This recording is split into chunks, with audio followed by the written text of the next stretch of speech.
really excited to have Andrew Rock from Florida Mindfulness Community, Amelia Williams from Amelia. What's your community? Oh, you're muted, dear. Okay, so I'll keep going. So Amelia, you're muted. We'll come back to you. George Hoquette from the Earth Holder Sangha, which itself has an initiative underway. Mark Rasmussen, who's with the Shamala community. Nomi Green, who's also with Earth Holders. And George, who did I forget from, who did you say? Michelle, also from Earth Holders? Yes, Michelle Che. Great. And Amelia, what's your community called? It's Shannon Farm Community. It's an intentional community. There we go. Okay. Wonderful. Well, welcome. Christina, why don't you give a quick intro to who's here from the Global Catholic Climate Movement and from the Catholic community?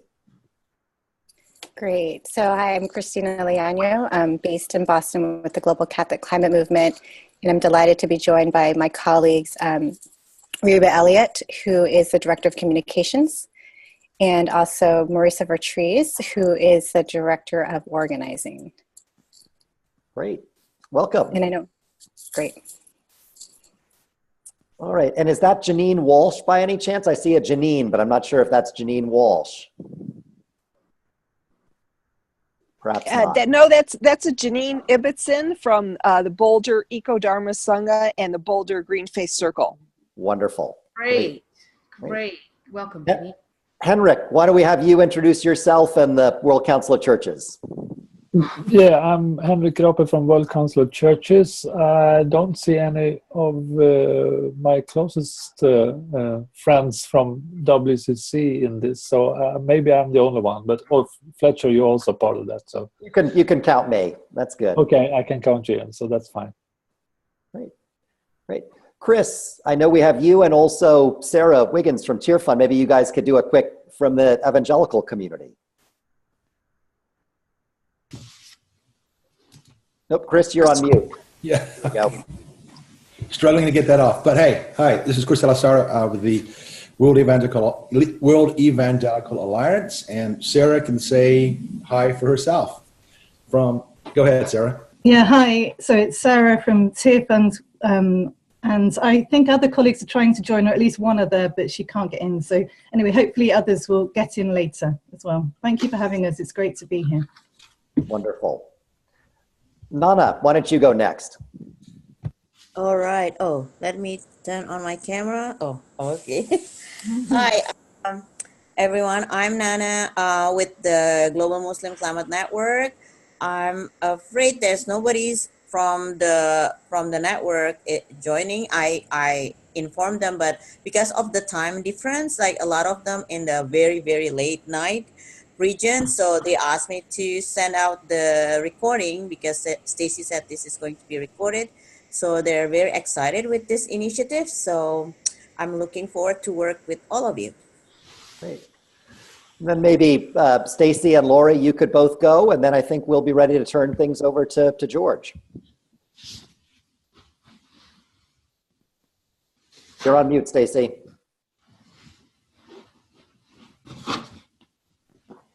Hey there, everyone. Sorry about that. Can you hear me now? Yes.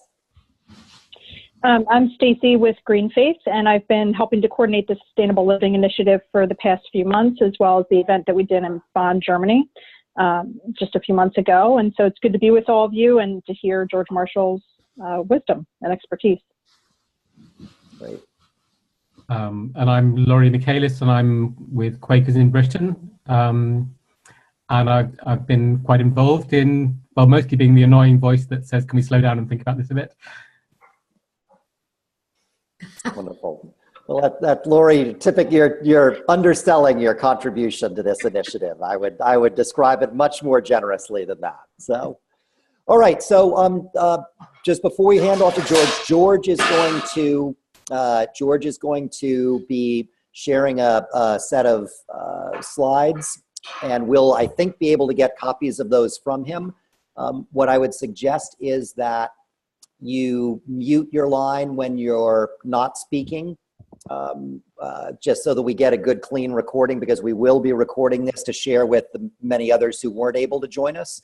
And George will indicate to us when he thinks is a good time to pause for questions, but you can always send a question in using the chat function, and I'll make sure to feed those questions to George so that we get those at the appropriate time. So without further delay, it's more than a pleasure to hand over to George Marshall, from whom we have learned a great deal about how to think about how to communicate with people of diverse spiritualities and faiths. And George is right in the middle, frankly, of doing a number of focus groups himself and with his team to help us understand how to communicate about this initiative.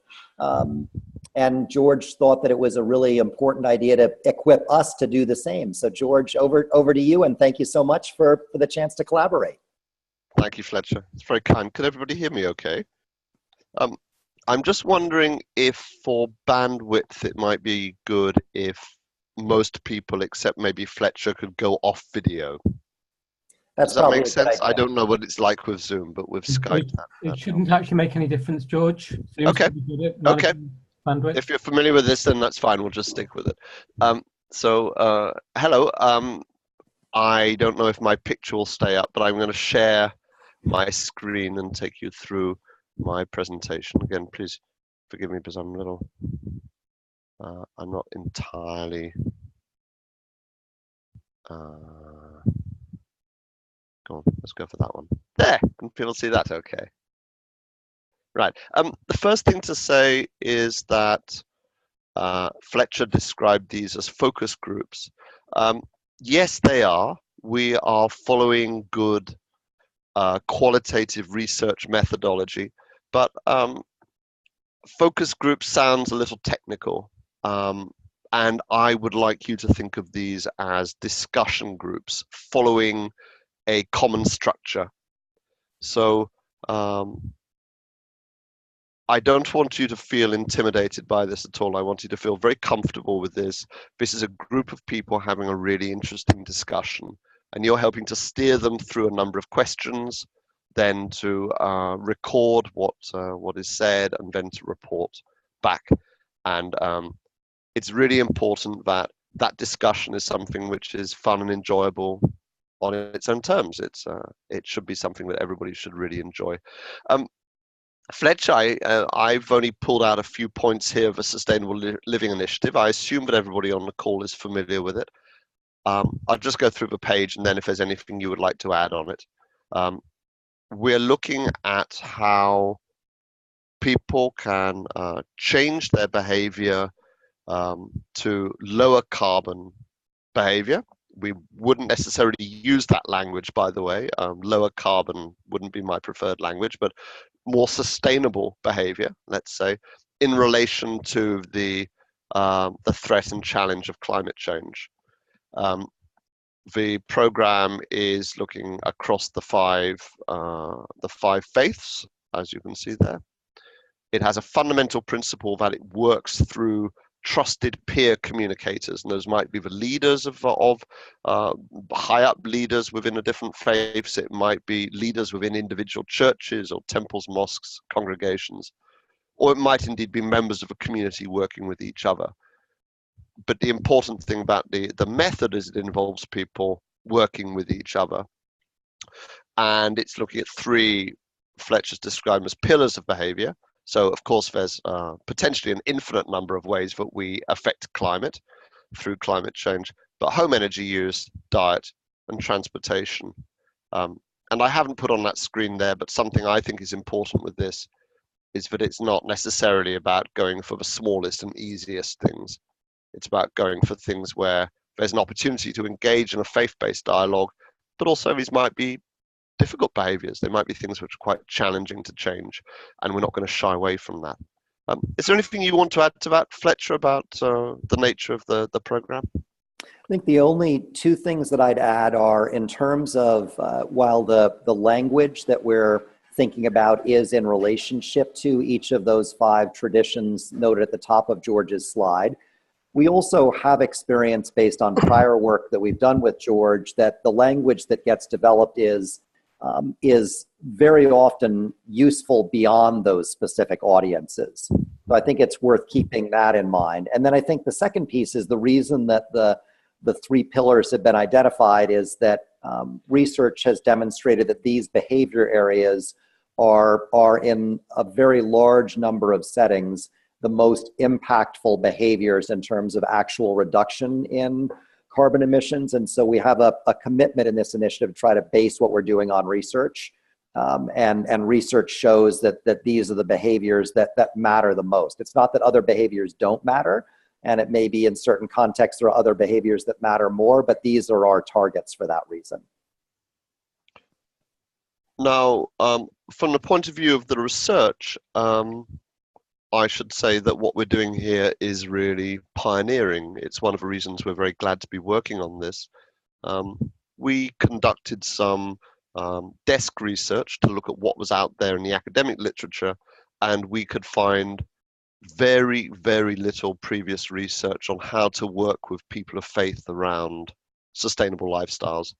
Rather ironically, one of the papers we found, we got very excited because it talked about groups we hadn't heard about before, and one of them, it turned out, was actually Greenfaith, but in a different name, using a different name for confidentiality. So this program is important, but it also means we're all helping each other along. It means any work that you do on developing and testing language is really genuinely pioneering. It also means that we will, in the course of this, be writing this up academically as well. So we're going to be sharing the findings wider and more publicly within our own movements, but we're also going to be really trying to contribute to the global literature on sustainability.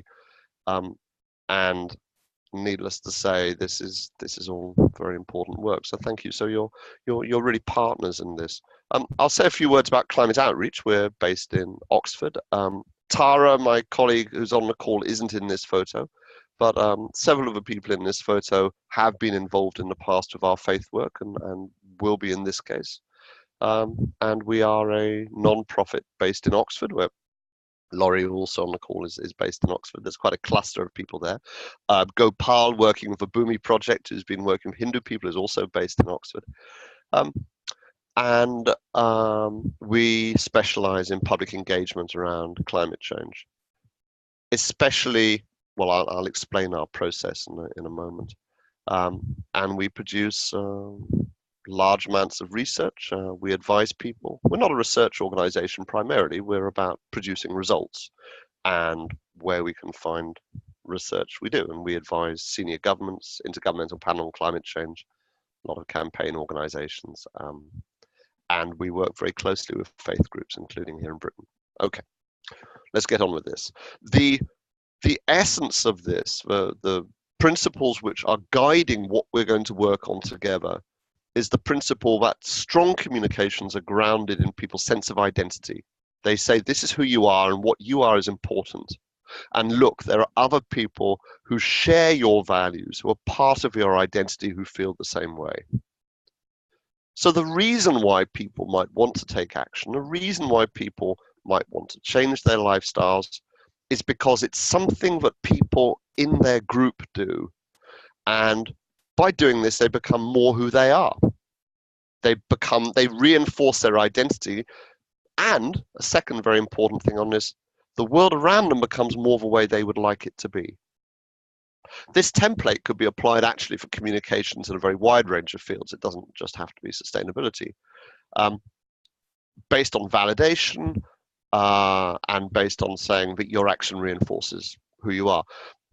Why this is important, first of all, I should say this is based on very strong research evidence, but also common sense.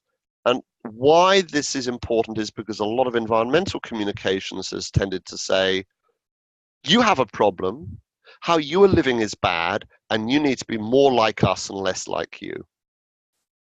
I think that's also the case with sustainable behaviors too. It starts from a position of saying, the way you live is wrong, and you need to be better. And people say, hey, I have worked really hard for what I have. I'm really proud of what I have. I'm proud of it.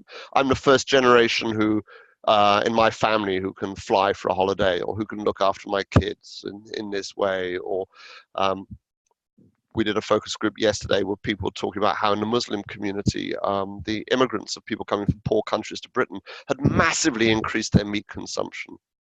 Because they could, because this was a wonderful thing for them. At last, they'd achieved a level of income where they could do this. So I think our communications have to start by validating people, by saying what you are is good. Let's recognize and treasure and respect who we are and what we've achieved. And let's be grateful. The spirit of gratitude has to be in there. So when we're talking to people of faith, of course, we're following the same set of principles, but we're reflecting this back to them. We're reflecting who they are, whatever their faith values might be. We're showing them, and this is why this model here for this program is so important, of working through their peers. So it's not, it's not some environmentalist who is telling them something, it's somebody who shares their faith. And the reason for taking action on this, the reason for sustainable behaviors, is because this is bringing you closer to your faith. This is a very faithful, in that sense, thing to do. This is bringing you closer to God, to your gods. This is bringing you closer to your community. And this last point too, however you value the way that you want the world to be will result from this. And I think that's very important to say. Yes, this is about climate change, but this is also about language where people, this might create a stronger sense of community or respect or justice or whatever the values that we're concerned about are. And how do we find out what works? Well, what I'm going to talk you through, by actively listening to people respectfully and skillfully, so that we know that the language that we're using, they are able and willing to hear.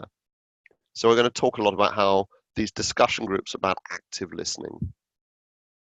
When we actively listen, we're listening for what they say, and then we're going to try and build that language into the way that we communicate with them. So we did a piece of work earlier with Greenfaith in 2016. In this case, just talking generally about their attitudes to climate change. So we will build on that. Please do read the report. It's online at that source. As I said, I'll share this slide deck so you can have all of these details. But we're building in some ways on the methodology we adopted there, which was a combination of interviews and then specific focus groups with the main faiths. That is what we're going to ask you to help with, although, as I said, we're calling it discussion groups. We back this up with a survey, and although this program is running very fast to sort of try and keep within a tight timeline, but I think further down the line, Fletcher, I think we will do a survey. When we get the findings, we might want to do the survey to double check. And overall, what we're trying to do is we're trying to find a language which works well for communicating sustainable behaviors in each of the faiths separately. We're trying to recognize where there are differences within faiths. So that's why it's wonderful, for example, to have actually to have different denominations on this call, because we recognize that evangelicals may very well have different messaging from Catholics or from liberal Protestants and so on. We are looking also for language which might cut across all of the groups. So that's why in each of these discussion groups, we're asking the same questions in the same order, so we can cross-compare.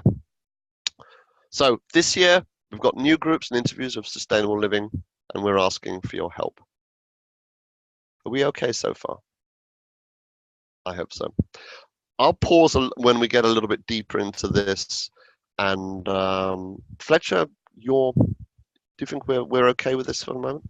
Yep, I think so far so good. And just a reminder that if people would like to share questions, use the chat function, which you'll find at the bottom of your screen, and you can just share the question that way. But I think so far so good.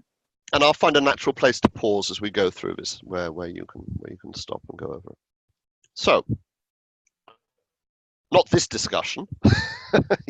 your discussion group will be 2 hours long. This is what we're asking you to run for us. 2 hours long with a short break in the middle, with a diverse but representative group of 10 people. Yeah. We're asking you to manage and to lead that conversation, following a standard script, which we will supply to you, and I'll talk through with you. We're going to ask you to take notes and then share your findings back with us. Okay? we're asking that you all follow the same basic format. You don't have to do it word for word. You can explore within it. But generally speaking, 2-hour conversations, 10 people. The 10 people thing, I should explain, that is fairly standard focus group format. And that, like airlines, you should recruit more than 10 people, knowing that some people won't turn up. The optimal size is between 8, and you can go a couple over 10 if you like. A lot more than 10, and it starts to become unwieldy. Less than 8, and it starts to become too small. You don't have enough energy in the room. Okay. So I'm going to run through each of these steps with you and explain what they are and how they operate. But before I do that, I want to say this. This is not academic research. This is a discussion group, not a focus group. And we're following the principle of good enough. This is, you can tell I'm an activist, not an academic, but would never have a principle of good enough. Good enough means that if we basically do this as well as we can, that is great. And actually, research can never be perfect. We're going to do the best we can. And I think this is like, I always think this is a bit like one of those Polaroid pictures, when you would take it and you'd look at it and it slowly comes into focus. That's what we're trying to do. So we start with broad brush, we go in a little deeper. Each time we do this, we get a bit more focus. We're never going to get it perfect, but I think very early on, we'll start to see the language that doesn't work. That's usually the experience. And then bit by bit, we'll find what does work and what doesn't work. Each time we have another go and another go and another go, and we keep better and better. So everything you do will be of value for this project. And I think it's also important to say that part of the principle of good enough is that this is fun. When you invite people to this, don't call it research, call it fun, a conversation. We're going to have a great talk. And I should say we have so far run 4 of these groups over the last few days here in Britain. Tara and myself ran a Muslim groups in Birmingham in Britain yesterday. Hindu groups, I ran Hindu group the day before. Our colleague Dr. Chris Shaw ran a group with Christians in London yesterday. And don't think that these were necessarily English groups. By far and away, the majority of the members of these groups actually originated in other countries. Part of the reason we've been doing this in Britain is because we know Britain is very international and we could get a good group of people. And we had a lot of fun. And I always start by part of your job managing these groups is to really make people feel that joy of just being together and having a good laugh. So there's a bit of showmanship in it too. Right. I will run through these steps. Then we'll take a little break, and then I'll go into the details of the script. So save your questions, and then I can take them direct from you when I take the break. Right. First of all, organizing. Where would we like you to do the group? Well, a venue of your choosing. There isn't a perfect rule on this. You might want to use your place of worship. You might want to, for example, to combine it with a service or a prayer meeting or something where people are going to be there already. That's a big help because it means people are already on site and so on. Relatively neutral, I would say neutral in the sense it's either a comfortable space or it feels like a good space to be. Probably more important than the choice of venue is the choice of room. A small room for people to sit around in a small group is important. The dynamics of a group change very significantly for the worse in large rooms. So actually having a room that's just a little bit too small is actually quite good. Good acoustics is important. Good acoustics, if you're recording, I'll come on to this point later, you want good acoustics, but also you might have people who can't hear so well. You want to make sure that there's no external noise going on. Yeah, George, Fletcher. Sorry to interrupt. We're Please. still the slide that we're still seeing says the principle of good enough. I don't know if you've intended to skip forward to another. No, let me try that. I've just changed again. Tell me, has that come through again? So we're on the principle of good enough still. I'll stop share and start again, okay? Okay, sorry about that. No, completely. I need to know this. How irritating. Let's have a look and see.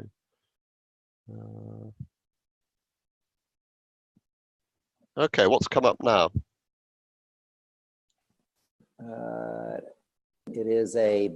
It says that you've started screen sharing, but we don't see it. Double click.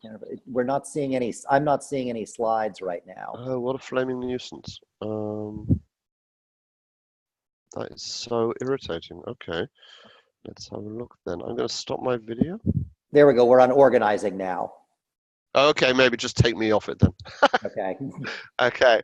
I was probably confused as to what it was showing. Okay. So venue, okay, you've heard what I've said already. You can see there. Good acoustics. All the obvious stuff you would have for a meeting, obviously. You know, easy access parking, signposting, obviously little signs inside pointing people to where the room is and so on. Just arrange the chairs in a way that's comfortable for people to talk. I prefer people sitting around a table, providing it's a fairly square or round table. Conference tables are not great because they create it's hard for people to see each other. But actually when people sit in a circle, they can feel a bit exposed in a funny way. It's quite nice to have a table for people to lean on. They can put down a cup of tea or a drink or something. Good to organize little snacks or refreshments if you can. It doesn't have to be much, but it's nice to have something so people can have like a drink again, like a cup of tea. You should always have a break halfway through. It's very hard to keep the conversation going for 2 hours. So maybe a little something for snacks and so on. Right. That screen has changed. Has it changed, Fletcher? Yes, it has. It's on invitations now. Oh, great. So, invitations. Okay, as I said, you should probably aim to invite more people than you actually need. You are aiming, as I said, remember the rule of good enough applies in this case, but you are aiming to invite people who are representative of your faith group. Don't have to be representative of the faith as a whole, but of your faith group. So you are aiming to, if you're, let me say, you know, here in Britain, we're Church of England, so I would be aiming to invite people who would be representative of my local Church of England congregation.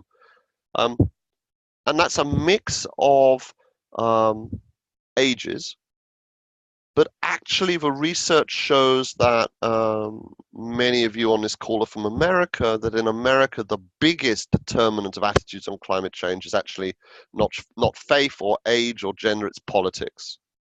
So you should be trying to have a group of people in this who are representative of the political mix of your group.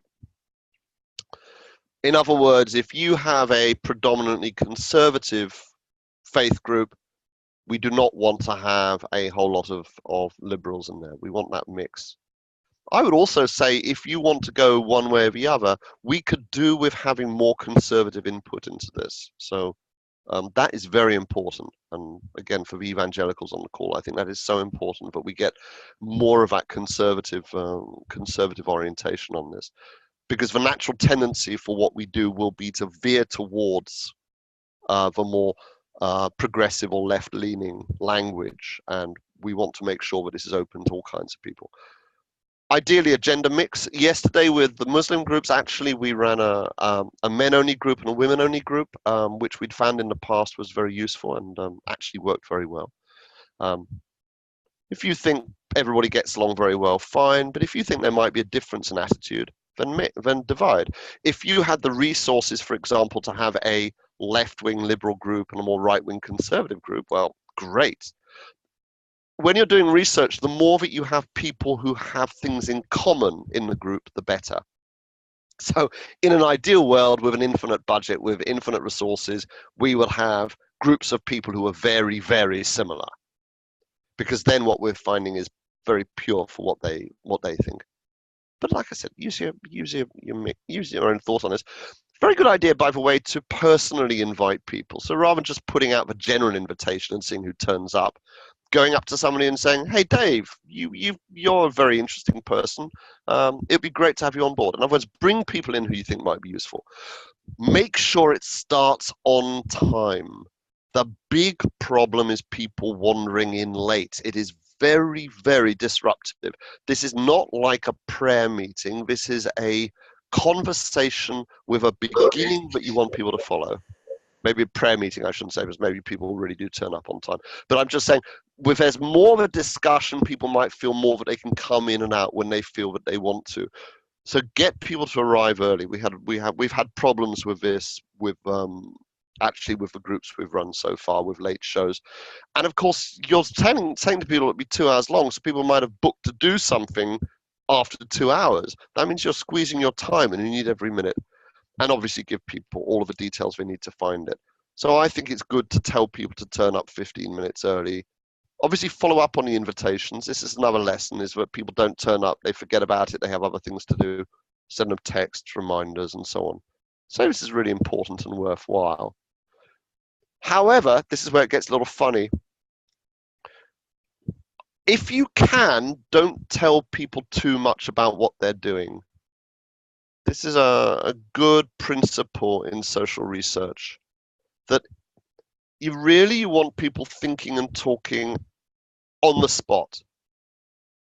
You don't want people to have too much of a chance to think ahead of time of what they think or what they want to say, because then they'll start distorting it in terms of what they think you want them to say.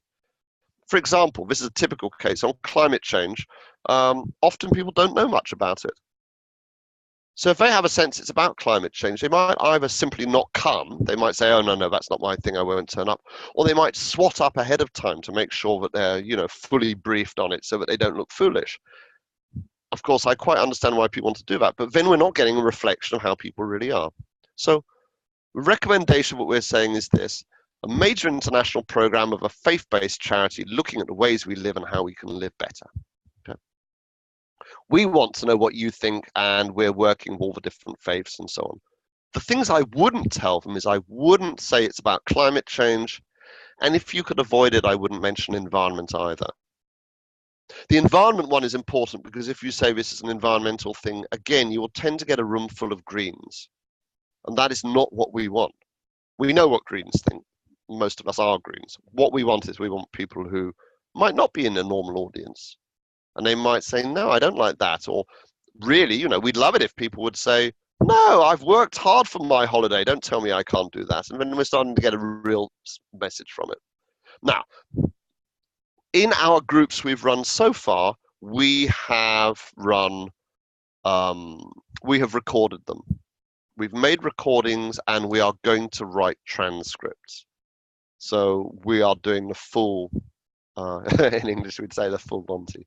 Like we're going the whole way with this because that's the research we want to do. If you want to do that as well, please do, because that would be fantastically valuable if you recorded your group and then wrote it up. But that's a lot to ask, and we're not asking that unless you feel very motivated. That would be the most useful thing for us, though, no question. You might also, however, want to record it, simply say you have a record. And that means that when you go through afterwards, you can listen through it again and take notes off it. And that might be useful. Or you might want to simply take notes. If you do record it, you need to tell people before they come to the group that you will be recording. You don't want a situation where people only find out at the time and they react against it. But you want to say to them, this is what we always say, we want to say, we will be recording this, but we want you to know it is entirely confidential. Your names will never be used, and you'll never be quoted by name. We might say someone in the group said this, but no one will have any idea that it was you. In our own groups we've just run, we actually ask people to sign a release form to say that they are okay with it. You probably don't need to do that if you record with people you know, but you do need to tell them ahead of time. And again, make it fun. It's going to be really fun, really worthwhile. I think really stress to people also how valuable this is. Say, look, this is for a major international program. And so the things you say will be hugely important and influential. And always say that in the discussions themselves, and afterwards say, That was great. So stress how many people around the world are working on this, okay? When you arrive, this is kind of self-evident, isn't it? Arrive early. It's a good idea, I think, unless everybody knows everybody, it's a good idea to have some sticky labels. People write their name on, they put it on, they wear it. In fact, certainly useful for you because it makes it much nicer when you go around the room. You may also, in the course of a discussion, want to invite somebody who hasn't said much to say something. So it's great if you can see what their name is. So it's not, you're not saying, "Oi, excuse me, you lady over there," but you're saying, you know, "Janice, it would be lovely to hear what you think about this." So make sure that those are visible. Can I also say, by the way, it's very useful from the point of view of note taking as well to make a note of who says what. Sometimes you can't always do that, but you might sometimes want to make a note. And I'll come on to that point in a moment. Provide refreshments, lay on refreshments for people, thank people when they arrive. Generally speaking, you can have one person running a group, but it's a lot for one person to do. So we recommend 2 people. We recommend one person who is managing and facilitating the group and one person who is the note taker. And what you might want to do with that is the note taker might have a job of meeting and greeting, saying thanks to people, making sure they're okay, hanging their coat up and so on, so that the facilitator can really focus on their job in hand. Right. I did a bunch of logistics. Shall I just hold there for a moment and ask any questions? Yeah, why don't we do that? If folks have any questions, take yourself off mute and share your question.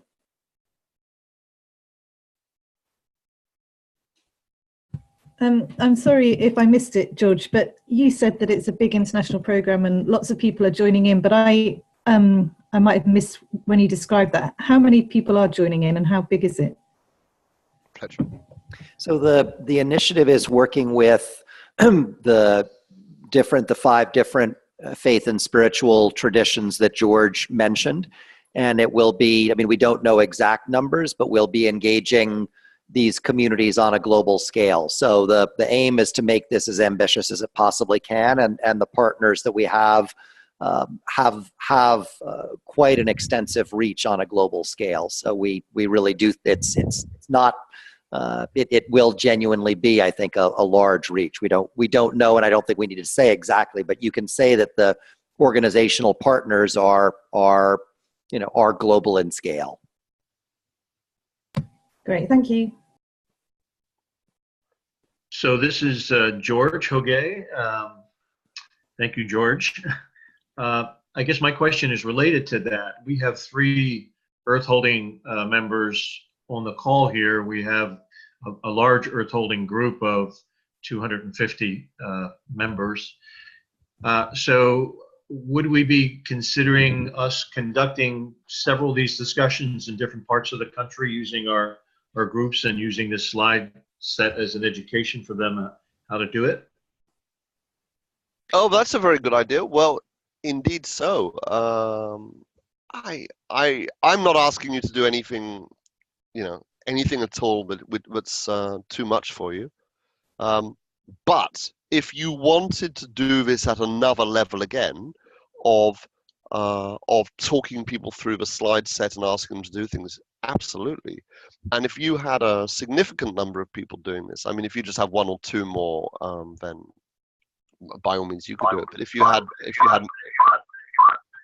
oh, something's gone funny there. Can people hear me okay? Yes. Can people hear me okay? Yes. Yep. You're good now. Okay. Awesome. Okay. But if we had many more people who wanted to do.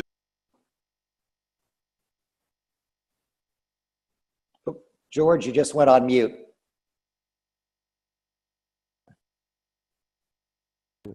Okay, there you go. You're back. I should say, by the way, on this that this isn't new. I mean, we've done a much more detailed training with groups in India, for example, earlier this year. And one of the things that they did is they then, which I hadn't expected, is they took the training that I delivered and then they went back and then they trained people in their own organization. So in answer to your question, George, absolutely. But I'm not, you said expecting. I'm not expecting you to do that. But if you'd like to, you're very welcome. Yeah, George Gay, Kristen here. Yeah, I'm thinking that we should talk, we should follow up and figure out how we want to roll this out. I think there's sort of going to be a sort of second stage for how we actually talk about convening people to discuss this initiative. Okay. Very happy, and you know, our role in this project is doing design of communications work. So part of that is working directly with you. That's especially important for the Buddhist communities because we currently don't have any plans for us to be talking. So we're kind of, you're going to be helping us to do that primary research. Great. Absolutely. And we can exchange contacts and so on. Yeah. Good. Okay. Anybody else, or shall I? Believe me, there's more to go. So shall I plug on? Absolutely. Okay. Yep. Okay, good. So let me go back. I will turn off my video. I think just to be on the safe side, we'll turn off the video and then we'll go to share screen because that seems to be what it likes to do. I hope that's up now. Yes, we're seeing facilitating. Great. Something, by the way, on that thing of talking to the groups, Sarah's question there. Just also talking about it being important, saying, because this is important, we want you to be really, really honest. Yeah? If there are things in here that you don't like, or things that could be better, or different ideas on this, we'd like to hear them because you're not just speaking for yourself. It's nothing personal. You're speaking on behalf of potentially a wider range of people in an influential way. So feel that you're representing that wider community. And I think part of a job for you as facilitators is to create a sense of trust within the group where people feel happy being contradictory. You know, and so it is important, for example, when the first person who says something which says, you know, I don't agree with that, but you come in there and you really validate that and say, thanks, you know, it's really important that we hear different views. Thank you for challenging that. I don't know, maybe I do it naturally because it seems by the end of my groups, everyone's violently disagreeing with me and each other. But that's all for the good, I think. Right. Facilitating. A lot of this is just basic good skills, but I'm going to go through it for you anyway. The important one, this is the really important one, is that you are actively listening, not talking. Now, obviously, you're talking to steer the conversation and to introduce it.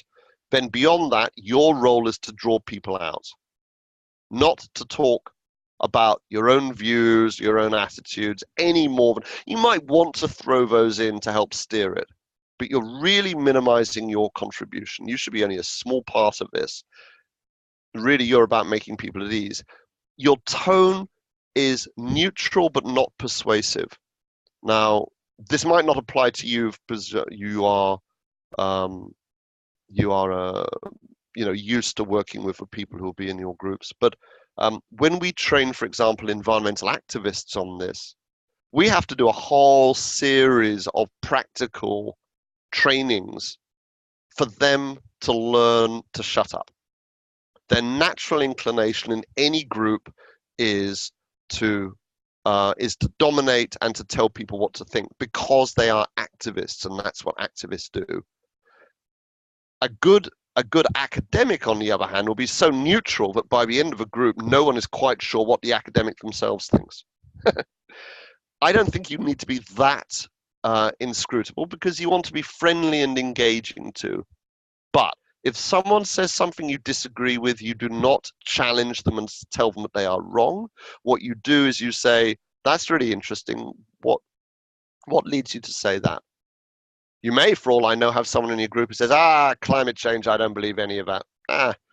You know, they're making it up. You're not going to then get into an argument with them and say, well, actually you're not right, and this is what, you know, National Academy of Sciences says and so on. You're just going to, actually in that case, you're not going to ask them why they think it either. You're just going to say, thanks very much, that's thank you for your contribution, and then probably move on. Otherwise you go down a bit of a dead end. But you're not judging in any way. You're validating. And this validation thing, you know, people say things, say thank you. That's very interesting. That's very useful. Make everybody feel what they say is useful. And then people will, you'll notice they'll warm up. You're reflecting back to them. I think this is always very good. Again, this is good technique basically from all kinds of counseling, therapy, methodology. You know, people say something to you and you say, so, okay, so what I hear you saying is this. You might want to also do that in order to judge for feeling in the group. So you might want to say, for example, well, so Ellen is saying this. Is this the general feeling in the group, or how do the rest of you feel? You want to be very careful to find that, to make sure that what's coming out of this is not distorted because of the views of one strongly opinionated person. So you want to go back. So you want to be constantly reflecting, coming back to people saying, okay, drilling down. You're watching to see what's happening, and if something interesting comes up, you're going to drill down. So, for example, last time when we were doing research with Hindus, they kept using the word duty. It kept appearing again and again. Keep looking. This is about communication, so be looking for these words and narratives which keep appearing. So, for example, when the Hindus, they kept saying, well, you know, in Hinduism, it's your duty to do this. I would then come in and say, it's very interesting that you are using this word duty. This is clearly a word that means a lot to me. Can you explain that to me? What does duty mean to you? So you're getting that detail, and that's where you're really adding something. Oh, and you're managing your time rigorously. This script I'm going to share with you is approximate timings. You are not going to be able to do this to clockwork. The conversation will go all kinds of places. Sometimes you have to pull it back. Sometimes you let it run. It's going somewhere good. But you are managing your time rigorously. You do not want to have a situation where you've only done the first question and you're already at the break. And I'm going to explain to you how to do that. Yeah. And I think you owe it to people to end on time. If you find the conversation is going over and you've got an empowered group, ask their permission. Say, I said that we would finish at 8:30. We're now at 8:30. Shall we go on for another 10 minutes? They're almost guaranteed to say yes if they're having a good time, but make sure to ask them that.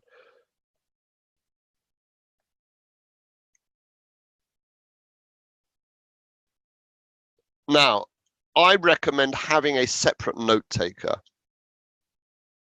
If you're not recording, I think you have to have a separate note taker, because just managing and listening to the conversation is a lot of work, and you will actually lose the detail if you don't. So I think you need two people for this. If you have a recording device, like, for example, when I did the Hindu group on my own 2 nights ago, you can depend on a recording, okay? So ideally you record and you transcribe. However, if you don't do that, you're note taking. But you're not necessarily noting down every word. So I'm saying this now basically for the person who might be note taking. I realize that the people here on the call would probably be leading the group. So this is an area where you might want to then speak separately to somebody and have them doing it. So talk them through this. This is not really just about writing. Oh God, what do they call it in a courtroom? The script. You're listening.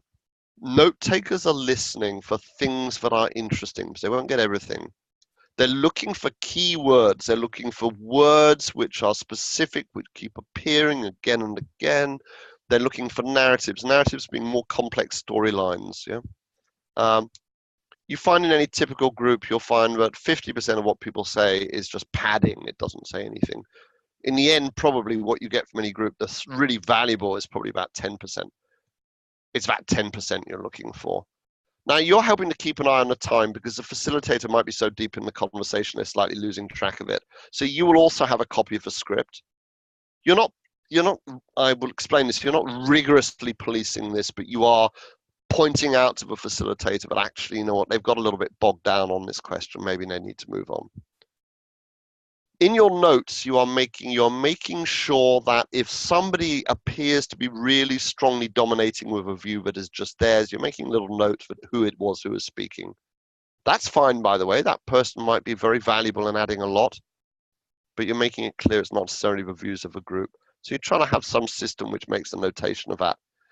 You might, as a note taker, also see some really glaring opportunity to support the facilitator. So don't undermine them by taking over, but you might actually, note takers might go, you know what, that was really interesting and it would be a shame if we missed that. Also, what I suggest is immediately after the session, you sit down with the facilitator and compare notes and say, that was interesting, that was interesting. So you capture that. Finally, what you're going to be doing is you're going to be sharing that information back. I'll explain that in a minute. Okay, what can go wrong? Well, too few or too many people come.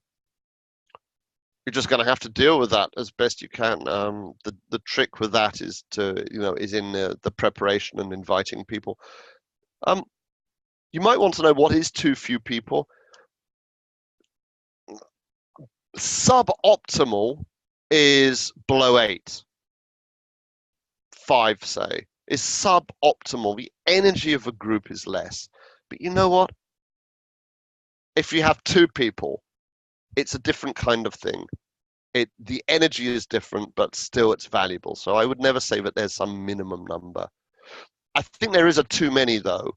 I think 15 is too many. I think it means that a number of people are not going to say anything. People talk across each other. It becomes a lot harder. So we generally find this 10 to 12 is ideal. Non-representative is definitely an issue. If that is the case, it's very important, by the way, that you make a note of who is in the room and that you share that with us. So you make a note, for example, we're not going to ask people their ages, but the approximate sense of who is in the room, how many men, how many women, anything you know about who they are. When you report back to us, we'll ask for that. And you're making a note if it's biased towards one kind of person or another.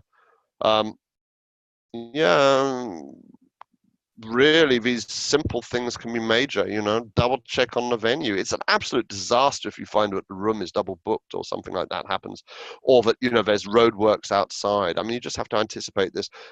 If you are recording it and you're dependent on a recorder, that can be a problem.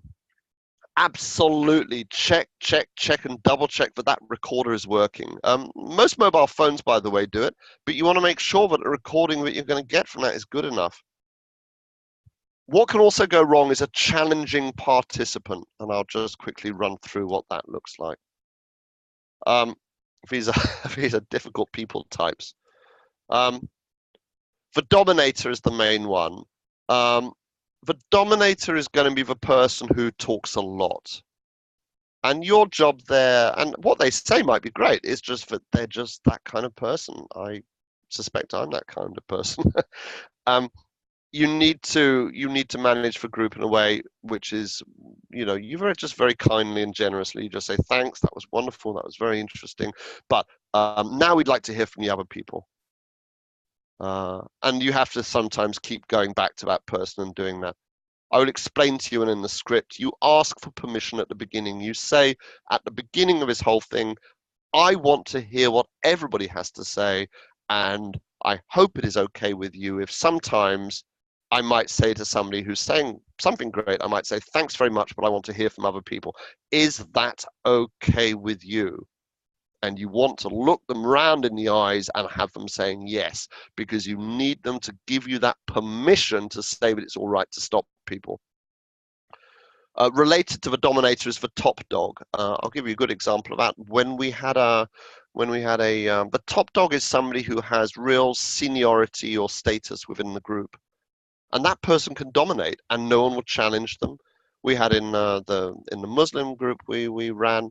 One of the Muslim groups we have run, we had somebody who was the founding member of the mosque, like an older man who was there, and he was so respected by the group that we couldn't stop him, and he became a dominator, and he would talk and talk, and what he said was fine, but it wasn't even a social. It was very hard actually not to stop him, because you didn't even, within the culture, you didn't even have a right to do that. I'd say avoid inviting people who are dominators or top dogs into a group in the first place is the trick.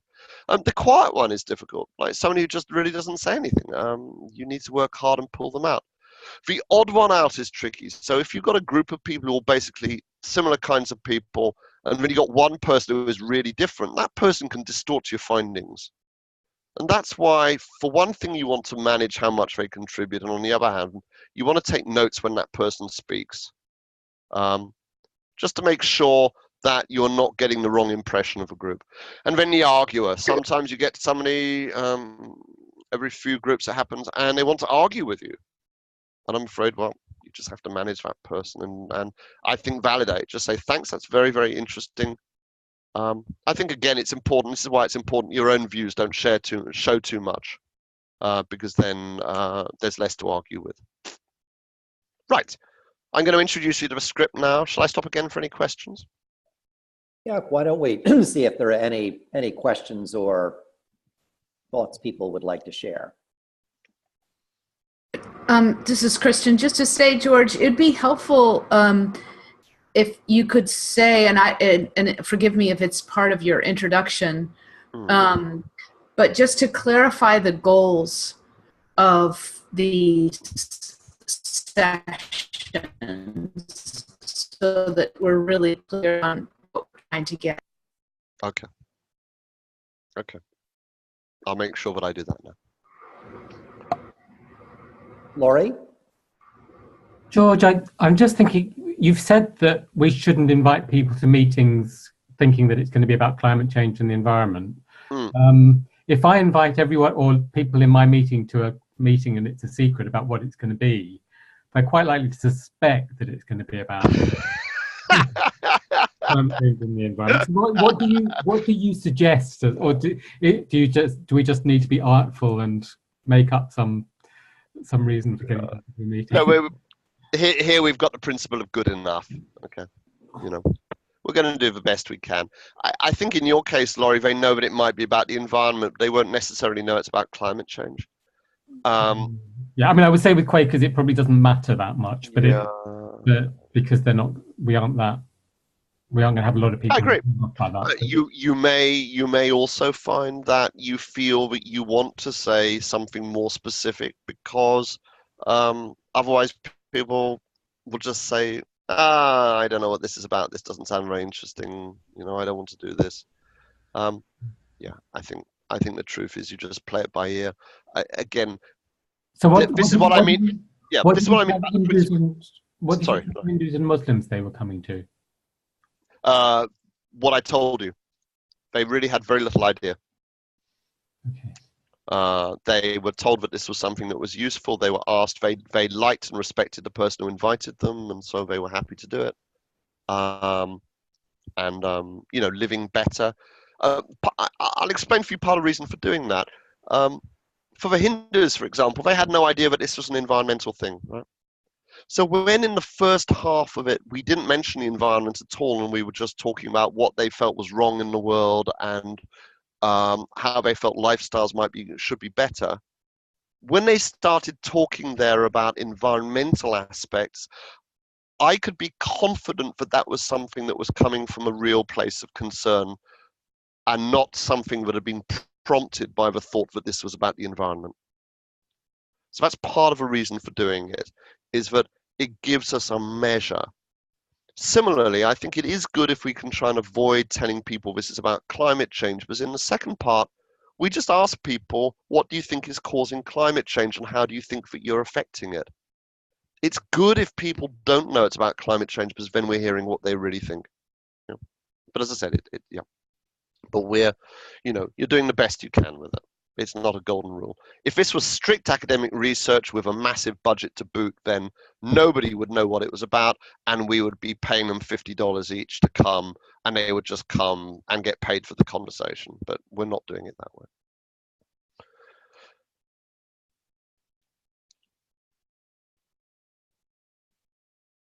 Are we good? Shall I plug on? Let me share a couple of questions that Chris Elisara has put into the chat box.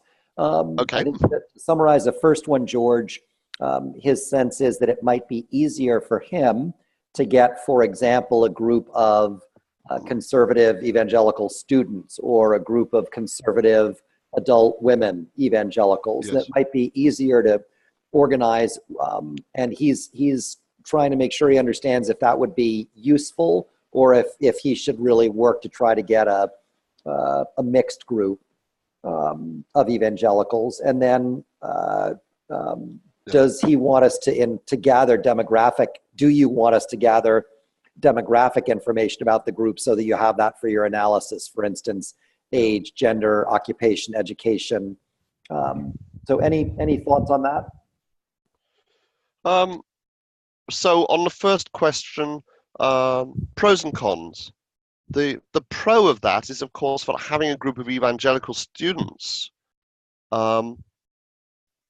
in a room is actually great, because it means we've got a group of people who are really going to have a set of shared values and perspectives, which is very useful.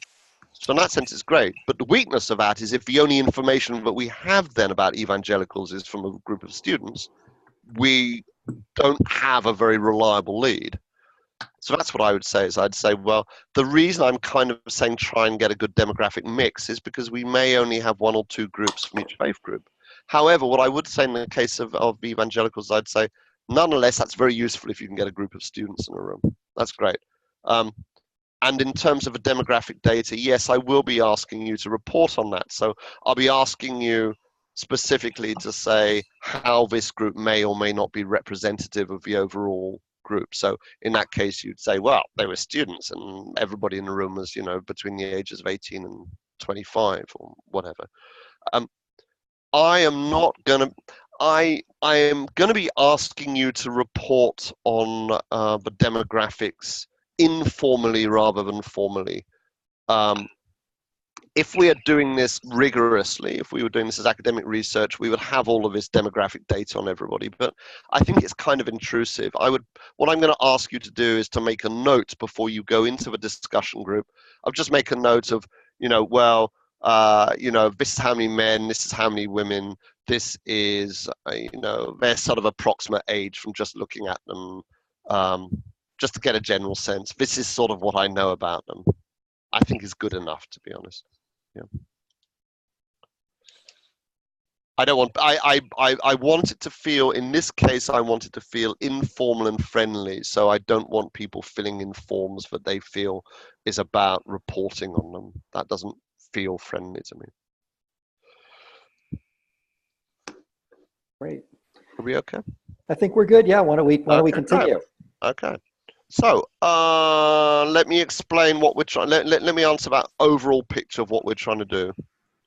And George actually just should acknowledge that we've been joined by Gopal Patel, who's leading, who was here at a meeting previously. But Gopal, just do a 2-sentence introduction of yourself so that everybody hears you. Hi, everyone. I'm Gopal. I run a Hindu environmental network project out of Oxford, England. We work very closely with Greenfaith. And we actually did a focus group 2 nights ago in Leicester, England, with the Hindu community that George facilitated. So I got to see the man in action. It was great. Good stuff. Thanks, Gopal. So let me tell you really what we're trying to do on this. The first thing to say is, before you go and do any of this, I'm going to make sure that you have a little pack of materials. And that pack will contain anything additional that I think that you need. The kind of text you might want to use for inviting people. Obviously, this slide pack, copies of a script, any other information which I think is useful.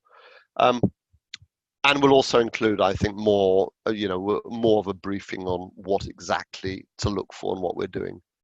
Overall, what we're doing is this. We are trying to understand the relationship between people's faith and their lifestyle so that we can find the best way of speaking to them through the lens of their faith in order to encourage them to adopt more sustainable behaviors.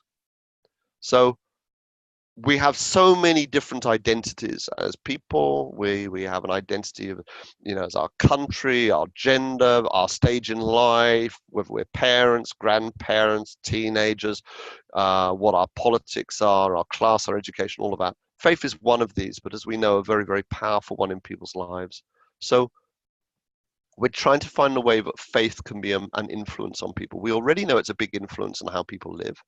And we're trying to find where the angle might be for addressing issues of faith for people's lifestyle. And if that sounds a bit broad, well, it is broad because we're still exploring this. It is not straightforward. We're dealing with a broad range of behaviors. It's not, if this whole program would be a lot simpler if we were just saying it's about getting people to go vegetarian. We go, great, we just go in and just look at that. But we're not. We're looking at a wide range of behaviors, and we're looking at a wide range of motivations.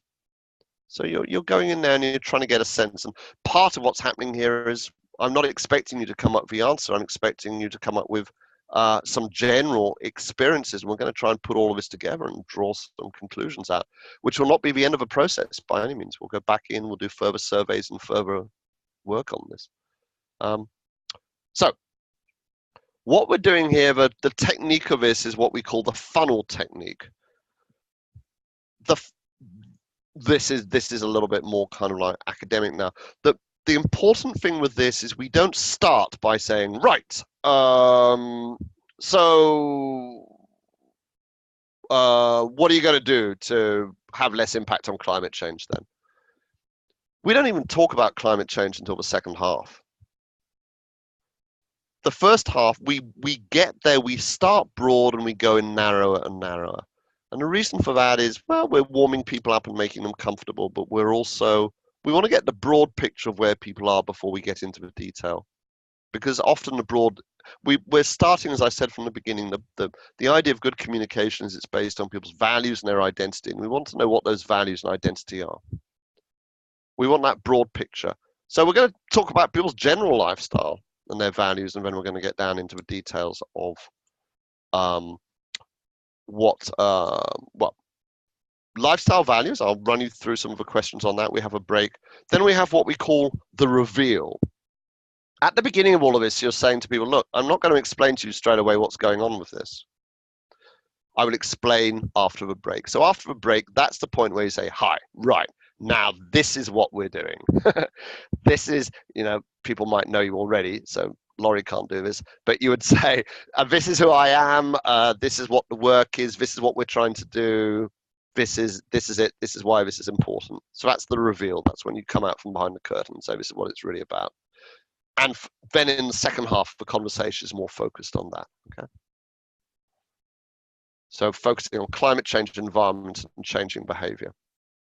The script that some of you have already received this in the email, but I want to work on this some more before you run these groups. So you will get a final version. So you're going to tell Fletcher what you're doing and liaise through him, and then I'll send you the detail. But the script basically has this format. The main script is that column there called script. Alongside that is instructions. The instructions are kind of just a whole lot of thought for you about what you're looking for here, what you're trying to tease out of a conversation. The left-hand side is the minutes. That is very, very ballpark how many minutes to spend on each section, on each row. On the right-hand side, I don't know if you can see, on my case, it's been covered over with the video link. But there is a column that's called running time. It's blank. You fill that in yourself when you print this out. Basically, what you do with a running time is that you work out how far through your 2-hour session you are going to be on each row. So basically, if you start at 7, the first thing in the running time column is 7. Then if your first row is 5 minutes long, then the next one is going to be 7:05, and so on. So it's basically, so you've got something you can just keep an eye on. You can go, whoa, I'm on question 3. It says in my running time that it should be 20 past, and I'm already half past. You're just getting a sense of ebb and flow. I cannot stress strongly enough, though, and Tara on this call did this for the first time with me, that you, and I'll ask Tara at the end of all of this to share her experiences, but you are going with the flow. You do not have to do every single question. Sometimes the group will get excited by a certain subject. You're letting out a little bit of slack, giving them a bit more talk on that. You might then skip a question to catch up with your timing. Like I said, it will still be very rich material. And here's an example of how a script might work. So you see the column there with the italics is literally a script.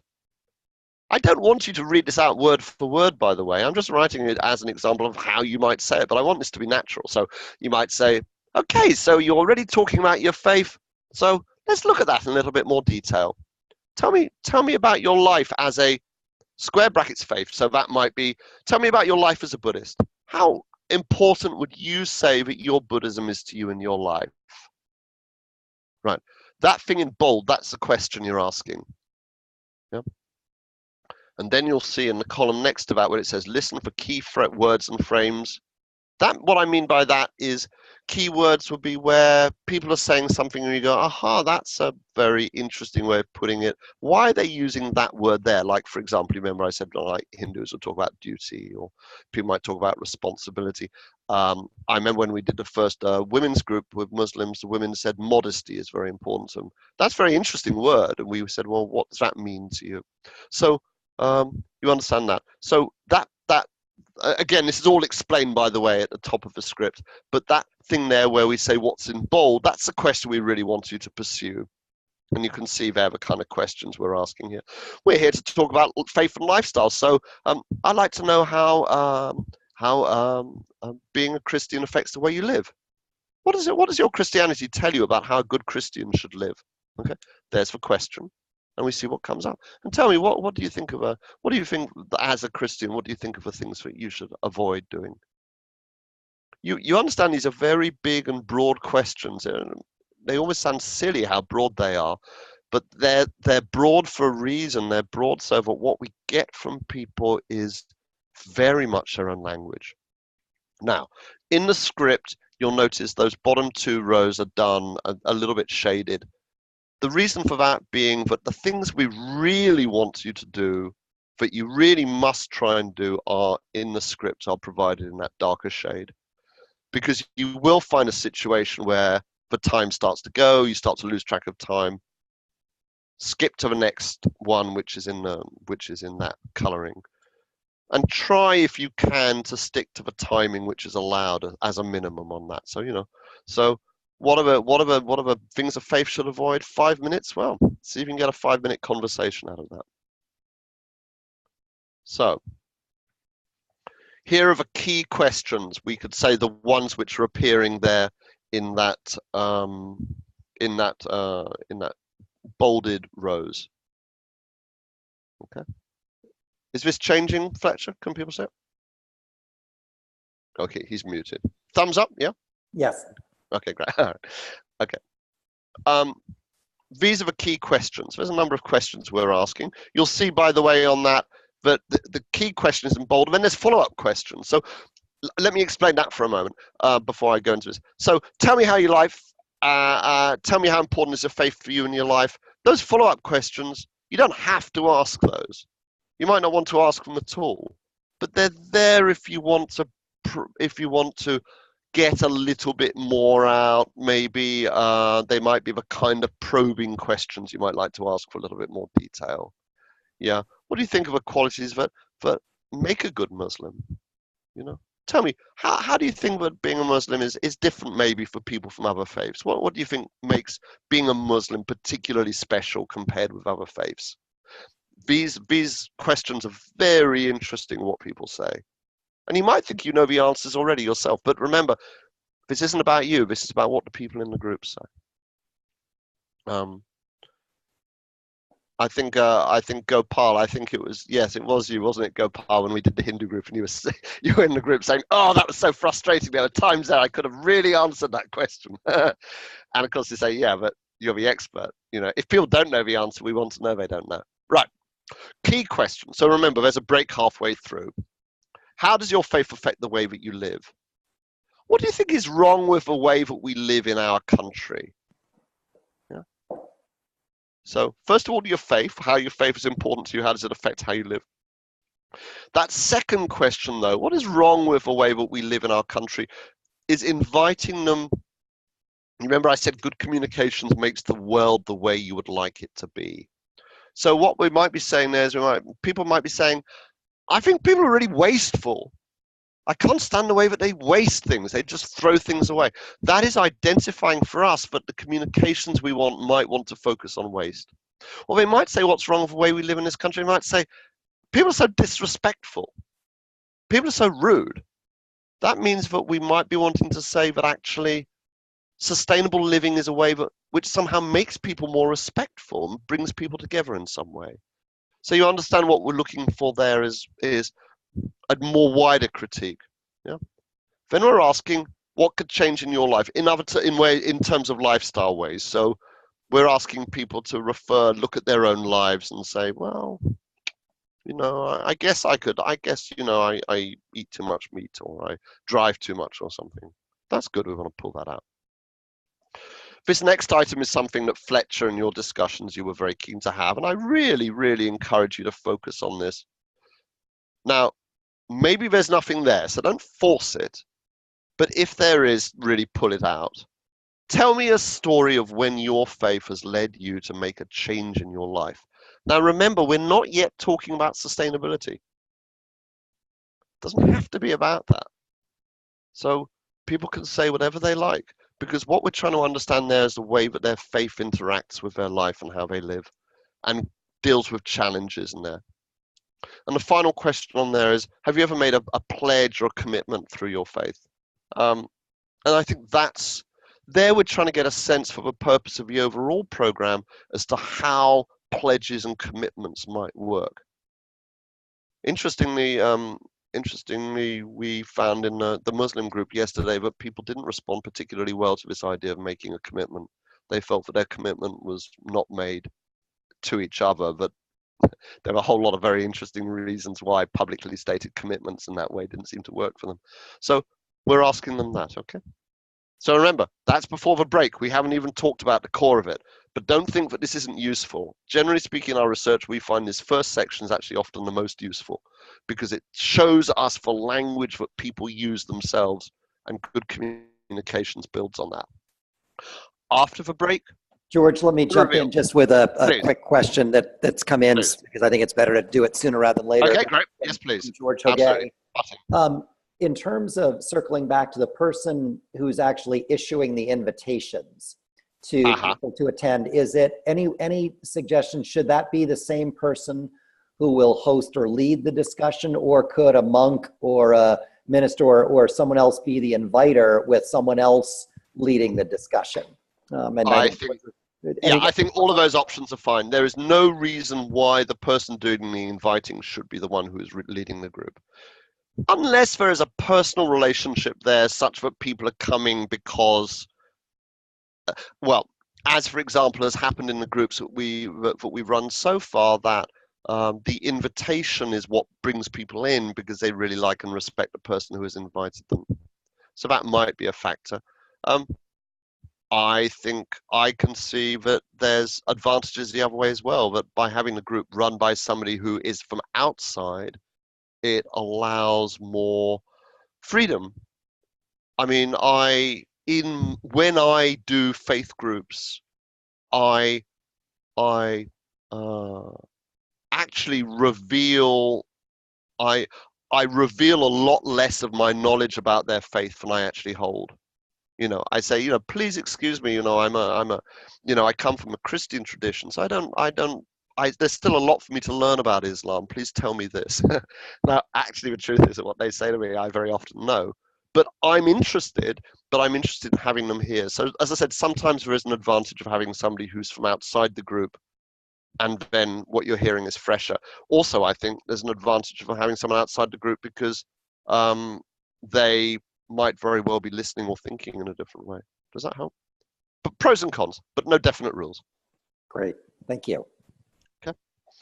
Right, second part of the script you're following, you're keeping the kind of, you're not, like I said, the script is, I'm calling it a script, but it's a kind of script guide, you know, you're not, there are parts there where you might want to read it word for word.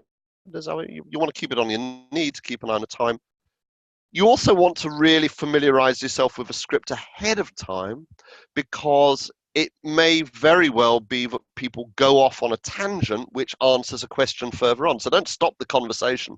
If you see a natural way that the group conversation is going where you want it to go at some point, then follow up on that and ask. So one of the groups we just ran, for example, people started talking about how they were working with other faiths in their community. So I said, great, let's talk about that. And then I didn't ask them about the interfaith question, which came later in the list.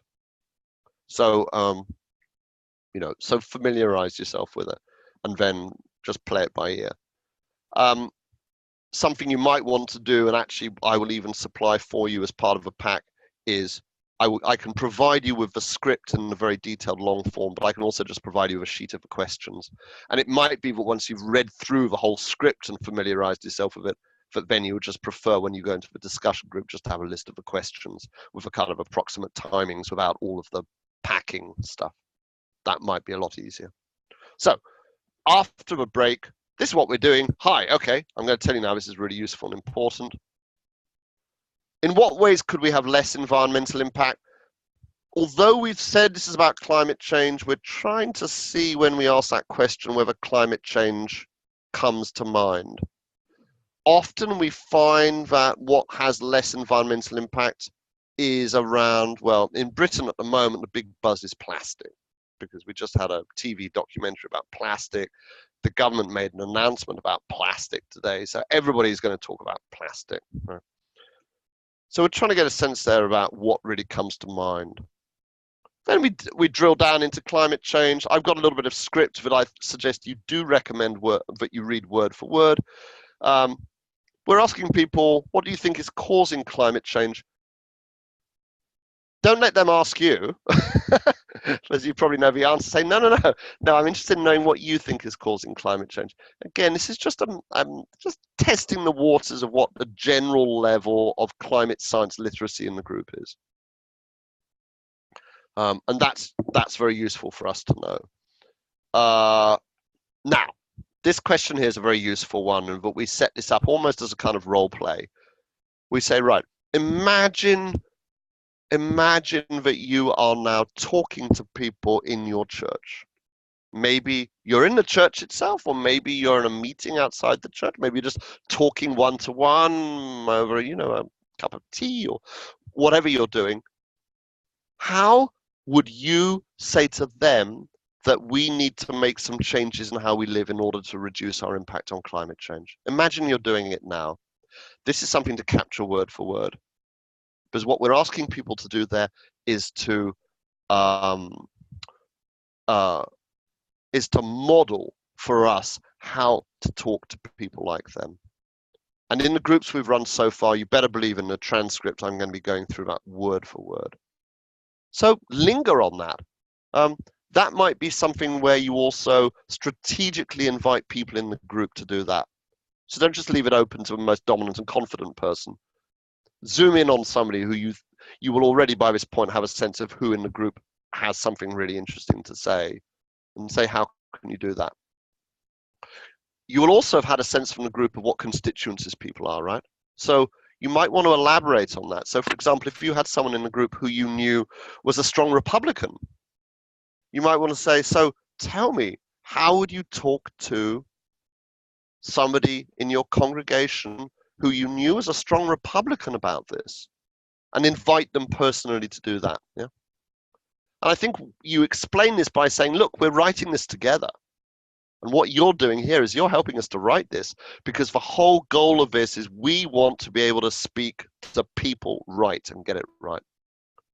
We've got a question there about how does working with other faiths work? Do you like working with other faiths? Is that effective or not? Interesting feedback from the groups we've run so far is that they feel that when they work with other faiths, it becomes a bit competitive. Like, oh, you know, we can do things better than you can. And that maybe doing things collectively is an issue. So We ask for their own ideas, wherever kind of areas you think that we should be working on. You know, wherever things we think we should be changing. It's not the job, incidentally, of this to go to people and say, right, well, these are all of the areas that we think you could do. We're not giving people instruction. If people say, you tell us, you say, yeah, we'll talk about that after the session. This is not informative, this is exploratory. We have a specific couple of things we want to test in this. A few names which have been floating around, we want to test for that. Walking gently, I think Fletcher was one which you said, which not surprisingly, for example, for Muslims like very much because it's something which relates directly to the Quran. Sharing changes of others is an idea I've been floating that I'd like you please to test in your groups, which is the proposal that when people reduce their emissions in some way, that they make those reductions available for somebody for doing something special.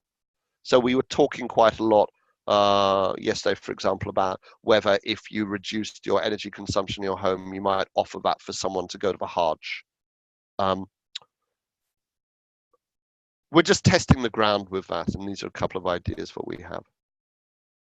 Finally, afterwards, thank you very much, everybody. Lovely to have you here. I will issue with a text of a letter. I think it's nice to give people a letter afterwards to thank them, and I signed them personally, so they had that. But explaining the project, what the links are, what it's all about, and so on. I think that's important. I suggest that the facilitator and the note taker sit down and compare notes immediately if you don't have a recording. Finally, this is not immediately after, but what we will do is I will set up a standard format, probably an online format, so like a Survey Monkey, asking questions, and I will ask you to feed your findings into that format. So I'm going to make it easy for you by asking questions you write in, and I would very much appreciate, realistically, probably an hour of your time to feed in, to say as much as you can, drawing on your notes and what you found. And again, as far as possible, using direct quotations. And I will lead you through that. And I want you to do that to a standard format so I can cross-compare between the groups we've run and your groups. Good. I think that's, gosh, I've been talking a lot, but no, that was expository. Open Great. questions, please. Questions, thoughts from anybody?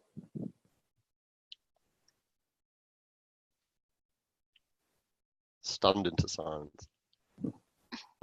Well, as always, I can be relied upon for jumping in and asking questions. So I really love the artful question of how would you talk to others about making lifestyle changes to get people to elicit their own language and their own sensibilities about how the faith principles motivate folks into this. I can imagine there's various forms of the ways that if we're not taking, as you call them, the greens, there could be people who don't agree with climate science. Those are not likely to be in our Buddhist communities. Then there are those who are don't think that, they're activists and they think it's all about systems change. So they may feel like that's not relevant. Behavior change isn't relevant. So asking them that question, how would you ask others to make behavior change, presumes something that's maybe not true, which is that they believe behavior change matters. And then in our particular case, we get our own version of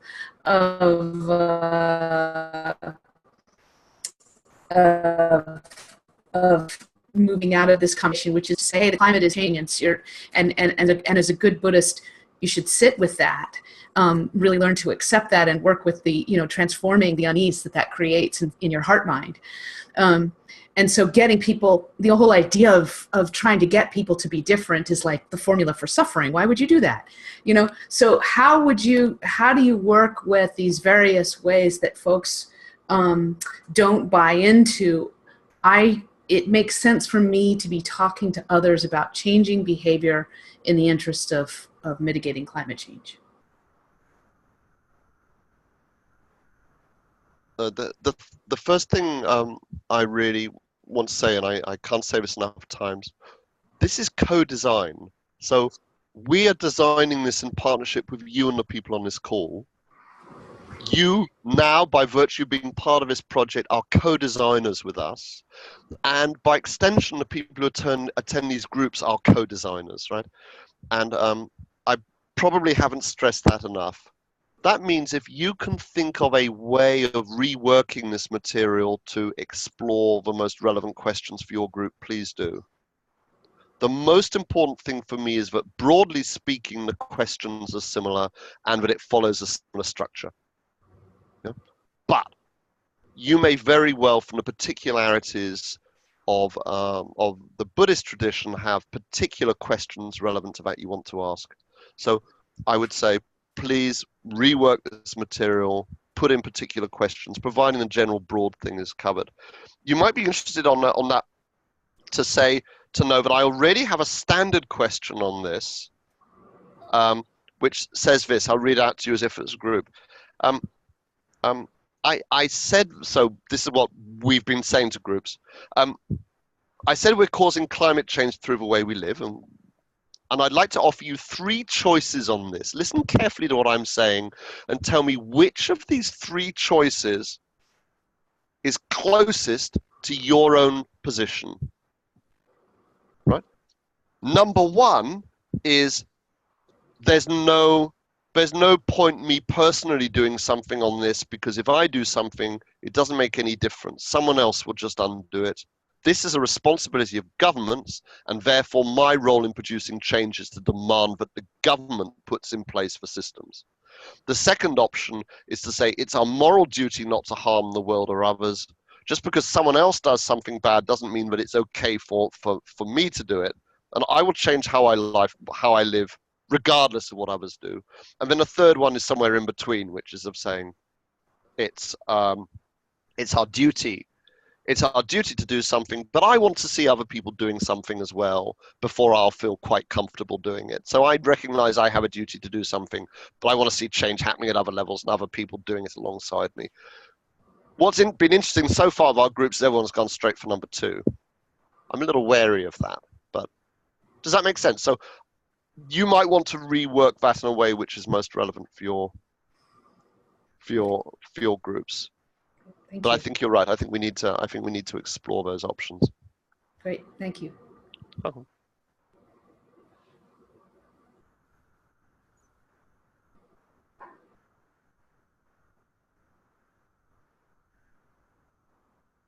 George, I have a question. What, as people, can you say a little bit more about the listening piece of the picture? I understand the listening for words that people continue to repeat and intervening to ask people to describe what those words mean to them.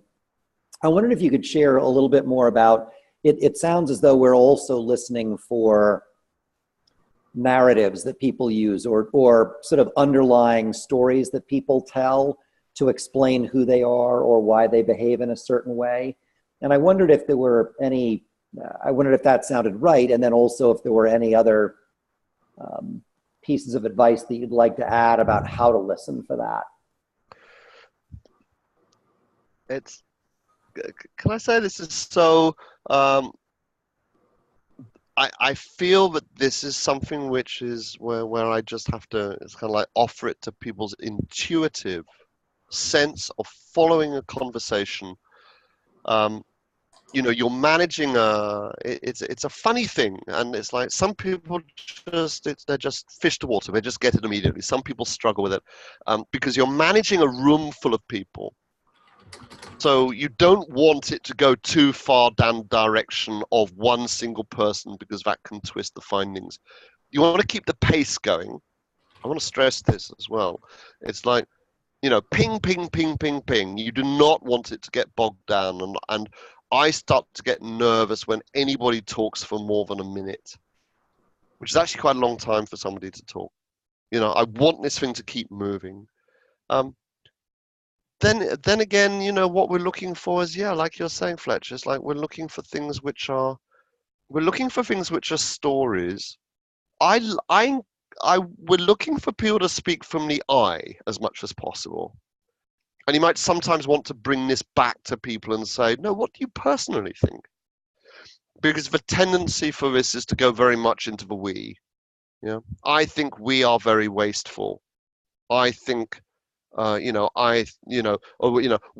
waste so much, or we are so destructive, or, I despair of humans, or often the language can get into this kind of very, very diffuse sense. And you want to try and pull it back down and say, yeah, but what do you think about your own life?